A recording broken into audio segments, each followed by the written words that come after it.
Hi guys, this is Softlife TV, your one-stop show for each and every trending topics, culture, and basically gossip. Today, we have interesting topics. Marvin, how have you been? Been better. Interesting topics na unacheka. Kwani, is there something I should know? Okay, I should not have a sadist smile or a sad face while introducing a show. Umesema sadist ama sad? Sadist. I've said both. Sadist. Mbona umeweka sadist kwa hiyo statement to Because begin sadist is like a character that I don't really have. I'm never sad. I can't be sure. Being sad isn't in my portion. Sadist si mtu ako sad. It's This is somebody who enjoys making other people and like anakufanya usikie vibaya anasikia vizuri. So I hate you, I feel good. That's a sadist. and I'm not that. And I'm not that. You But are. anyway, how has your week been? Since umenifanya leo nikaa ladies first, but anyway, I'll take the honors to Gender equality. gender equality. Yeah. Niko rada. Niambie, how's your week been? My week, nimerealize napendanga kusema I can't complain. This time uko na complaints. Sina complaints, but I'm okay. Other than being sleep deprived, I'm okay. Why are you being sleep deprived? Aki kazi wewe, si nilikuwa na transcribe juzi. Kazi uko shwa si Telegram. Mama acha nisiingilie huko. Kama Telegram watu wana transcribe. You are transcribing inafanyika Telegram ajabu sana. Maybe any other documents. Yeah, so this week we have been having a lot of deaths. Yeah, it has not been a very happy week. Yeah, and we lost this content creator, Brian Chira, who RIP to A moment of silence. for Brian Chira.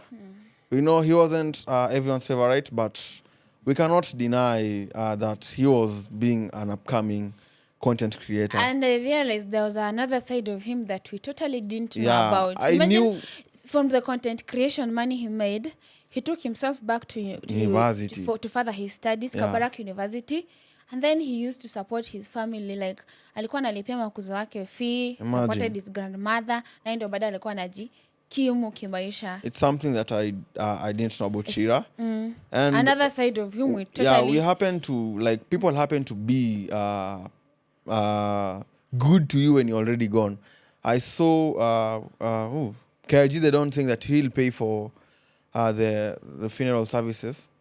And I saw Breeder commenting on also that case that hii pesa yote tunatoa, like right now when Chira is dead, was enough to buy 2 cars while he was still alive. But when the person is already gone is when people start generating.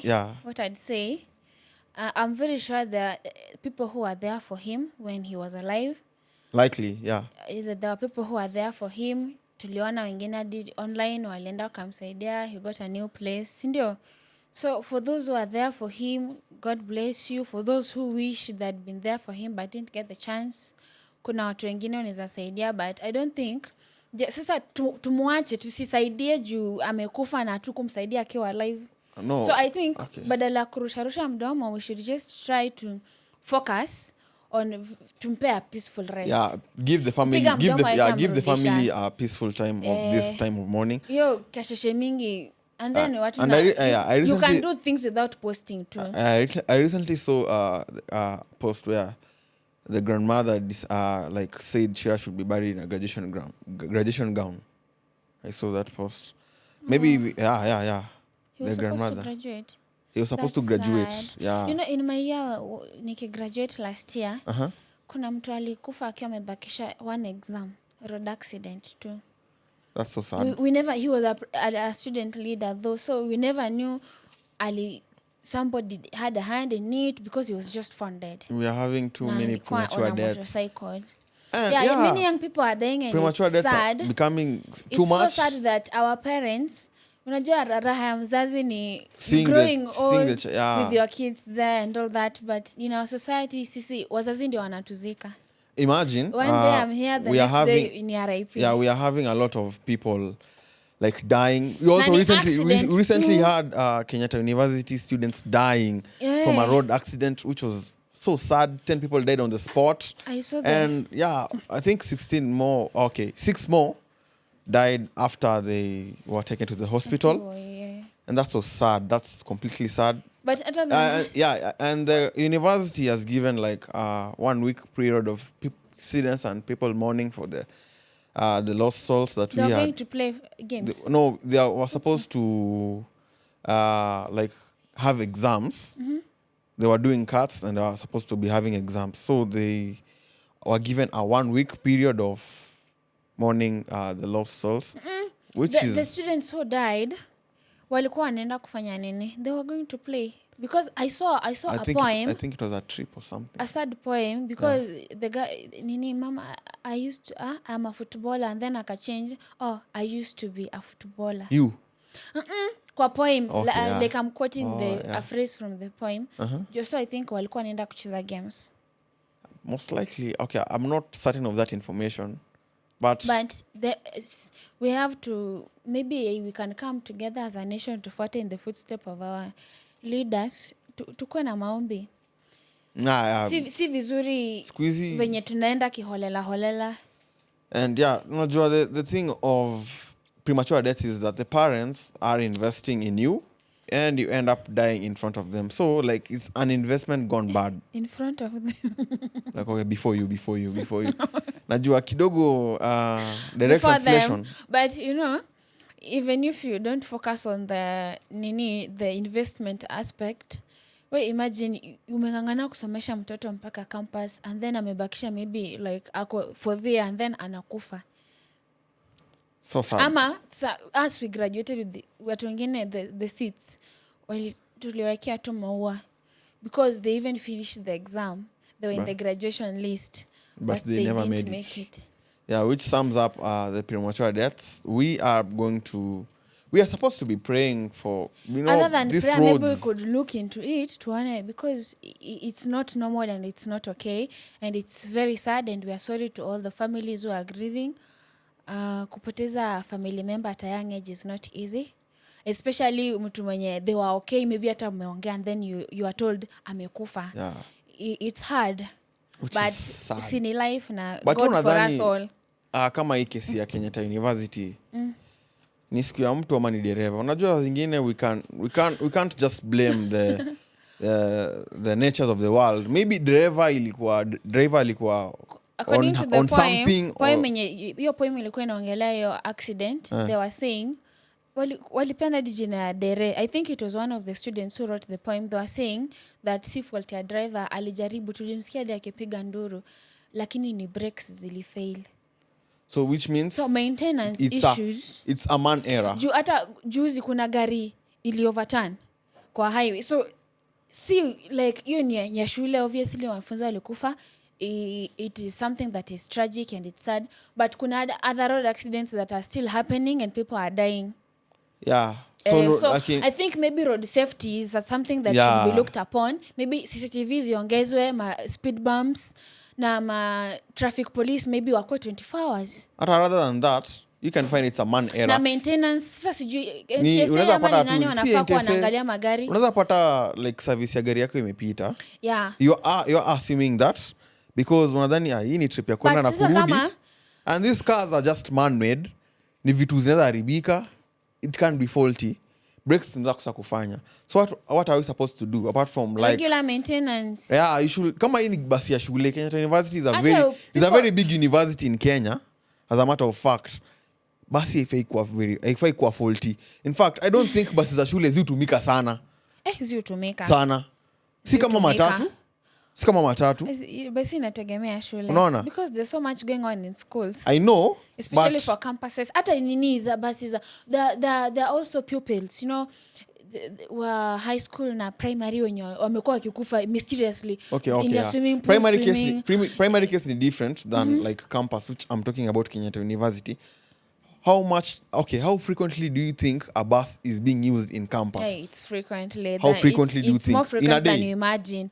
Not in a day, but even in a month. Okay, in a month. In a month no, different. That would warrant regular servicing. In a month, ni different. In a day. So what I'd say, as a parting shot, everyone who needs to pull up their socks so that we can prevent these road accidents, anything that can be done, because I believe that road accidents, most of them, ni human error. Most ni human error. 99% of road accidents Ni human error, like man error. Not even 90, let's say 80%. 99. Unaweza pata maybe hiyo siku umeamka, you are even your body is faulty, like you're not feeling well. And you still drive. So umepata mtu anazima kwa gari. Like you're driving and you're maybe I'm a long distance drivers. Exactly. You cannot always fight with your own body. Naweza kuwa niko sawa nikitoka hapa, but nafika mahali nachoka instantly. So a perfect example, you can pull off the road. A perfect example, park and get some rest. Yeah, you can get some rest. But you're better alive. Kama watu wanaenda mahali, uko na deadline. Na unajua hapa ni kubaya, nikifanya mchezo nafutwa. In a case that pia you can just be walking and faint. I have a friend that fainted. Yeah, alianguka tu. Like he lost his... collapse ama ali faint? Not collapsing, not fainting. Like he just blacked out for 2 minutes. There's a difference between blacking out and fainting. Yeah, he just blacked out. Now, he was not using any drug. He was not high or something. He just blacked out for 2 minutes. It happens. And then he wakes up, was like, "Ai, mbona nimechafuka hivi? Or am I dirty?" You're in blackout. So that's like body error. Something like that can happen. So if you're not feeling okay, why go driving? Still human error. Because it happens once. Okay, Unajua kuna watu wako na seizures. Okay, seizures, yeah. Whatever. That happens instantly. You don't know how it's going to happen, when it's going to happen, and how will it happen. So is it safe for them to drive? But kuna medications I think we are supposed to be seizures. going... And then, I think for seizures, kuna signs and symptoms. Unaweza jua kama zinakuja. Ni kama wewe unajuanga tu like, nitaumwa na kichwa ama nasikia ni kama nizaumwa na kichwa. I think you have a feeling. Zinapenanga signs. Most of us, we assume that. Mimi mtu kama make chicken. But you'd have to be assertive for you to notice body language. I'm like, within 1 hour itakuwa imeenda. Okay. I rarely take drugs. Like, okay. I rarely take medicine. Drugs, Umena may change. He takes drugs. But when it comes to medication, that is where he draws the lines. We've talked about it a lot. I rarely take medicine. Let me get this thing clearly. He takes drugs, medicine, draw medicine the line. and drugs. So I rarely take medicine. Like you take drugs. When I get sick, is it like this disease like homa? Sijui kichwa inaniuma, sijui tumbo inaniuma. Like tumbo ni serious. Kichwa 1 hour itakuwa imeenda. And that's how we assume things. Inakuwa serious. Headache, kichwa kinuma, I'm like, ama siku kunywa maji vizuri, I drink water. Kama nimekunywa maji nione haisaidii bado, ama sijalala vizuri, I go sleep. If I drink water, kwa hiyo wish list yako. It's still not working. Naamka naoga, nirudi nilale. Kama sijapona, I know I'm sick. Kama nimekunywa maji nikalala nikaoga because I believe water is life and rest is... Me think mukinaika chakula hapo mbele kichwa kiniuma. Inasahau hiyo kitu. Inasahau ataka kichwa inaniuma. Alafu Simple Boy alianguka stage. Ulikuwa unaniambia hivyo? What happened to Simple Boy? Najua wewe labda unalanga 10 ama unalanga 9. So Simple Boy alidunda stage. The same yeah, 10/10. The same way I was telling you about your body being faulty and you don't know. Yeah, make come to show. Anapiga show yake safi. Ndo manake. Akadunda. Like alidunda poop down. Like but there was a sign this guy is not okay. Like for that split second. Because alikuwa anaongea then his breath was becoming heavy. And then akashika magoti. Then ako chini. Mkadhani joka na perform. Joka na perform. Kumbe mjamaa ameenda. But it was okay. We are saying it in a jokingly way, but imagine kitu kama ifanyike na mtu aende. Na siku na gospel artist mwenye alikufa stage akimbia Mungu wake. We believe he's in heaven. We believe.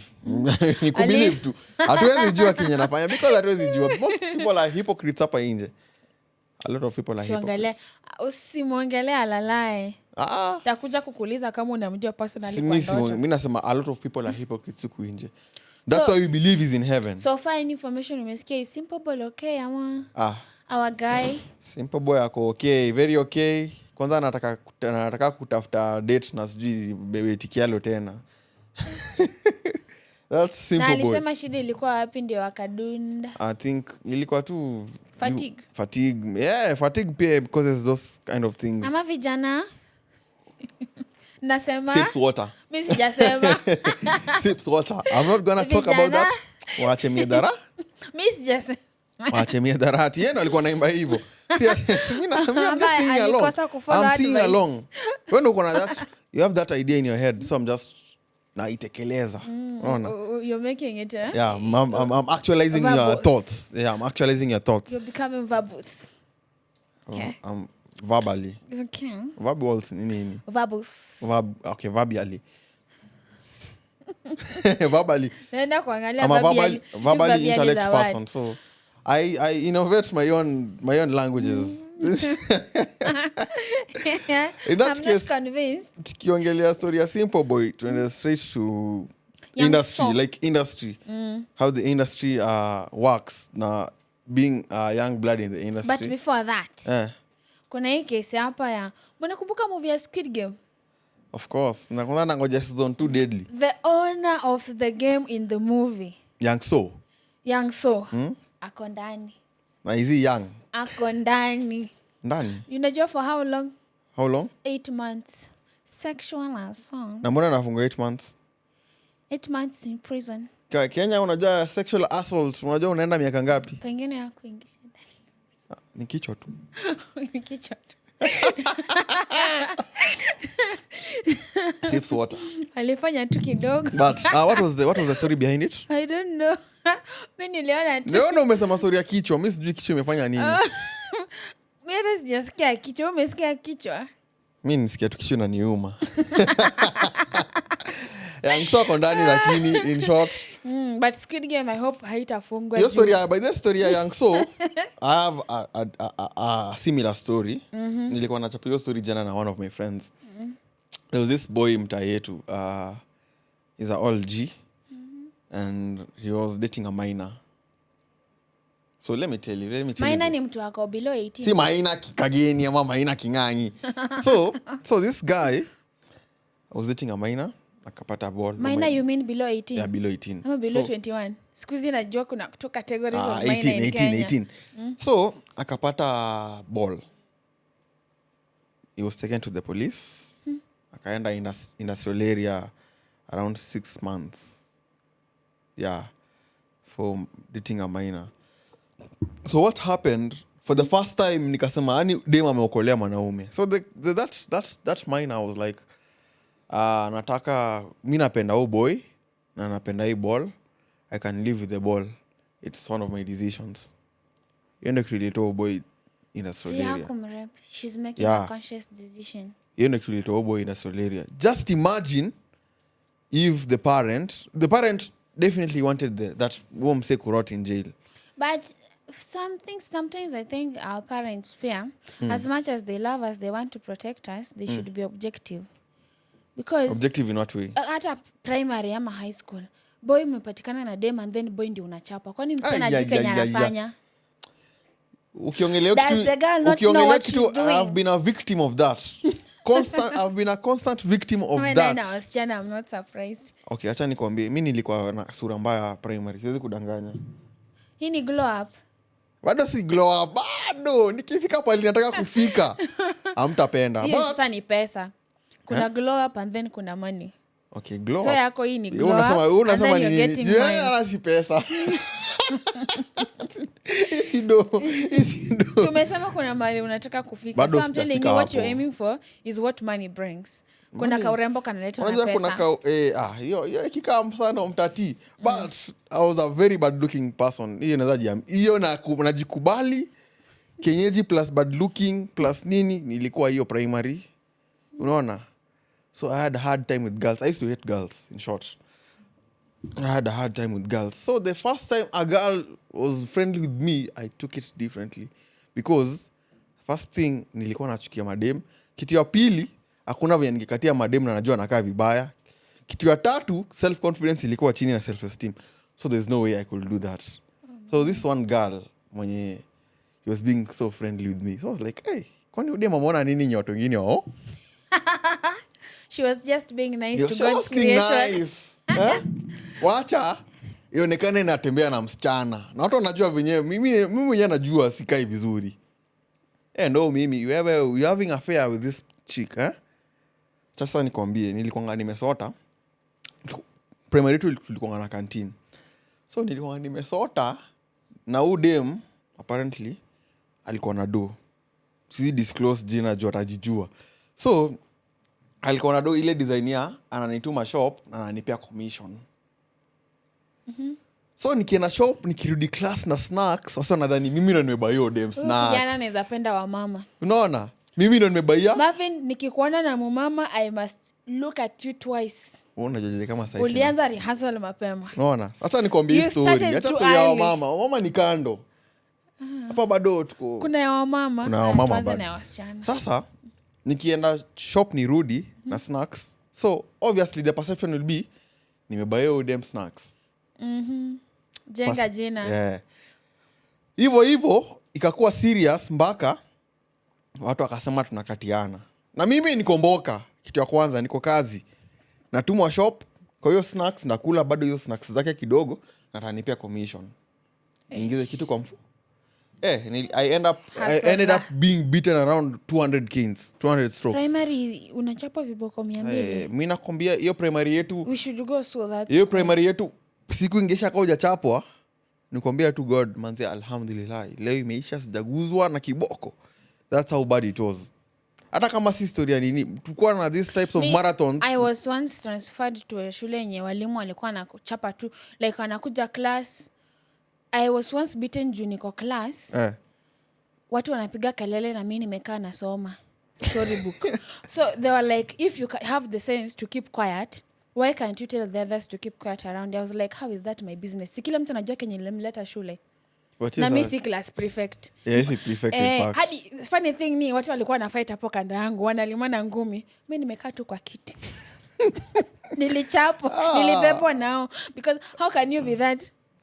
Kwani mimi nafaa kuwa nini wao ama nini? Haikunimekea sense, but anyway, teachers, I ended up transferring. Nilienda nikaambia mom, mimi shule yetu wanachapana sana.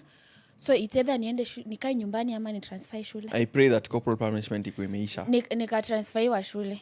Nilipigwa viboko 200. Niligonjeka nikakataa kurudi. Kila siku nikiamka nilienda hospitali. Unasema kugonjeka. Wakapata damu ni kidogo na niko na malaria plus. So I was home for 2 weeks and then after the 2 weeks nikiamka nauliza, how are you feeling? Ka headache. Naambiwa relax. Walisema hata una damu mingi. Unajua at least yako ni more. At the end of the day I confessed to my mom. Nikamwambia mimi naogopa tu kurudi shule. Juu hata hiyo si incident pekee. Like mwalimu anaingia tu class, anasema mtoke nje, the whole class anataka kuachapa. Hamjafanya makosa. Haambi makosa. Anawachapa tu. That was a stupid thing in primary because na ni senior teacher. So niliambia mom mimi naogopa shule juu mimi personally physical achana na mwili yangu. Kuchapwa. Sipendi. Mimi hiyo tunaona after that 200 strokes I had blisters in my butt. I was in that school for 1 term and then I left. Unaona? I had blisters in my butt. I could not sit down. I could not walk properly. And unajua for a man you have to live that way. Hakuna venye utaweza enda kwa mamangu wako anataka kujua kama ni boy ama dem. We are all children. Kuna discipline and then kuna child abuse. My mom once went to school for my brother. Exactly. Mwalimu alimpata akiswing kwa nini roof ya class. Hizo mambao zinagongelewa juzi na mbona na swing. Sasa you see he was on the wrong, but badala mwalimu achukue kiboko amchape alimgonga ngumi akakuja amefura na ni mtoto wa class 5. Mamangu alifunga leso. Akaenda kafuga mwalimu. Akumpiga but brother, kuna wale watoto wako tu hivyo, they are very playful. Ni nature yake. Sasa huwa anafaa mtoto anafaa. Mamangu alisema there's a difference between kuchapa mtoto and then kuna child abuse. So ngumi nani child abuse? Hiyo na sisi teteo mwalimu. Hata kama juu hajavunja alikuwa na, but meta nashangaa alifikaje huko juu. Kitu ingemfanyikia hapo. Ingekuwa the teacher's fault. So discipline and abuse, tusichape tu watu ovyo. Talking of abuse, ni kuna siri inaitwa Quiet on Set about Nickelodeon. Yeah, that's documentary. The actors who are now grown ups, they were in Nickelodeon as kids, kina Ariana nini, although Ariana has not talked, but there's a whole series. Iko episode 4 sahi. Speaking about that nini. Kuna Dan Schneider and somebody. Apparently kids on set were abused, and when I say abused, kuna hadi sexual abuse, hadi sodomy. So I think kuwa kwa industry tunafikirianga ni kitu glamorous and all that, but there's the dark side. It has a bad impact and a good impact. Worse, there are minus, so kuna vitu zingine mtu alikuwa anafanya haelewi, but looking back you're like, mtu alikuwa anatumia vibaya. This was not okay. This was not normal. But do you think, how does that affect us in Kenya? As you being a celebrity at a young age. Other than your abuse. Govi and Baha. Other than your abuse, I think being a young celebrity in any country as a kid, being a celebrity takes away part of your... Kuna things zenye tunafanyanga as kids innocently and we get away with them. Celebrities don't have that luxury because, you know, everything you're doing is being judged. You can't live your own life. You can't live your own life. That's the bad part of being a celebrity. Yeah. And then you realize you're still young.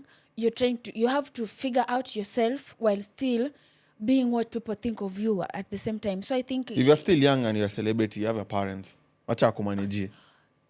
At the end of the day, you're still a kid. I think it takes away the kid aspect from your life because at a time una spend hapo kwa set ukirihasi hizo skits and nini, going for the roles hizo kutafuta, unaanza kuwa professional from a very young age and think which is a very good thing. It takes away. It's a good thing in terms of money, but you have to grow up too fast.